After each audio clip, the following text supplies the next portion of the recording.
Yo, what up, y'all? This is Arthur Lee Jones Jr.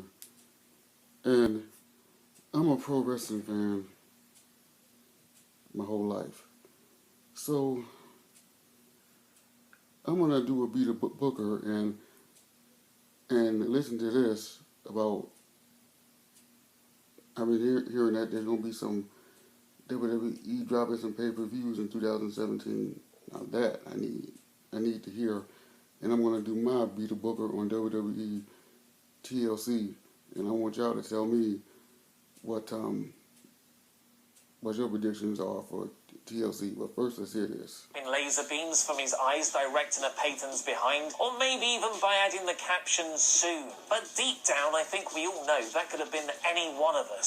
So thank you, random guy. You took the hit there so we didn't have to. If only the audience was so attentive at this week's premiere of 205 Live. The Cruiserweight Focus show was broadcast immediately following SmackDown Live on the WWE Network, but many audience members went home once the blue brand had finished, leaving parts of the arena looking empty. It was something that practically everyone expected to happen, but WWE went ahead and scheduled 205 Live after SmackDown anyway. But then again, this is the same company that tried to get people to cheer for Goldberg in Brock Lesnar's hometown. Wrestling News World were reporting that there was some discontent backstage in WWE about many of the fans leaving before 205 Live on Tuesday night, and that if it happens again, the show might be moved to before SmackDown. Which would make sense, as the Cruiserweights would have a much fuller crowd to perform to, and then hopefully warm up the audience with high-flying action like the division used to do back in WCW. 205 Live is just the latest idea to sell more WWE Network subscriptions. The network hasn't been as successful as WWE originally projected, and with its total numbers being down after giving WrestleMania away for free with it earlier this year, the company is realizing that more pay-per-views might not be the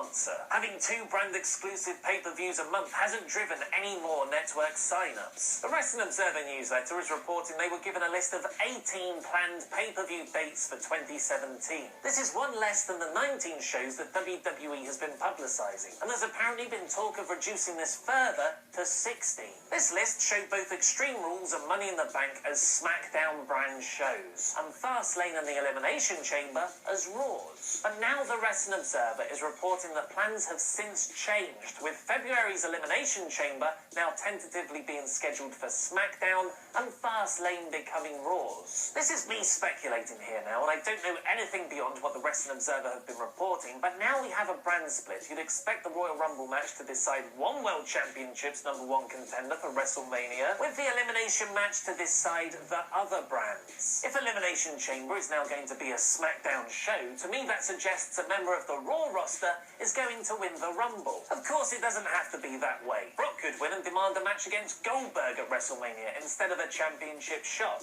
Maybe a SmackDown star wins the Rumble and the Elimination Chamber match sets up another #1 contender to make it a 3-way at Mania. Or, given how well they've elevated the Intercontinental and Tag Team Championships, the Elimination Chamber match could be used for them. Or the much more likely scenario, Vince McMahon is going to keep changing his mind up until the day of the Rumble and decide which brand gets the Chamber match the day after. How would you solve the Rumble Elimination Chamber situation? Tell me how they should combine the two and put all 30 people in pods in the comments below. And as a bonus caption competition, here's an image that's popped up online of Vince McMahon congratulating Dean Ambrose after his Money in the Bank World Champ.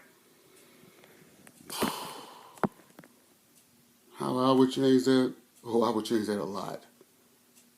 I would get rid of this brand split, because this brand split has been a big fat F.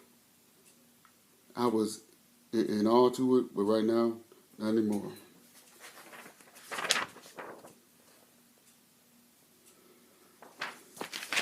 Okay.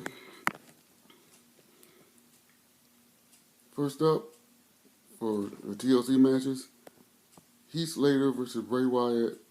Heath Slater and Rhino versus Bray Wyatt and Randy Orton for the tag team belts.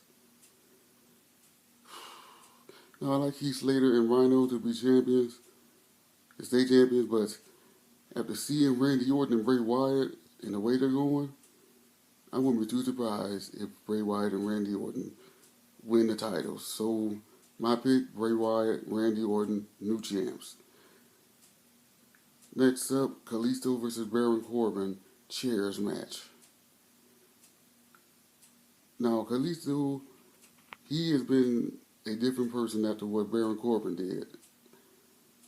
But the way I'm seeing this, I'm thinking that Baron Corbin will get the upper hand and beat Kalisto. So, in the chairs match, Baron Corbin. Nikki Bella versus Carmella, no DQ. Okay, Carmella has been going way too far by just insulting Nikki Bella and her man John Cena.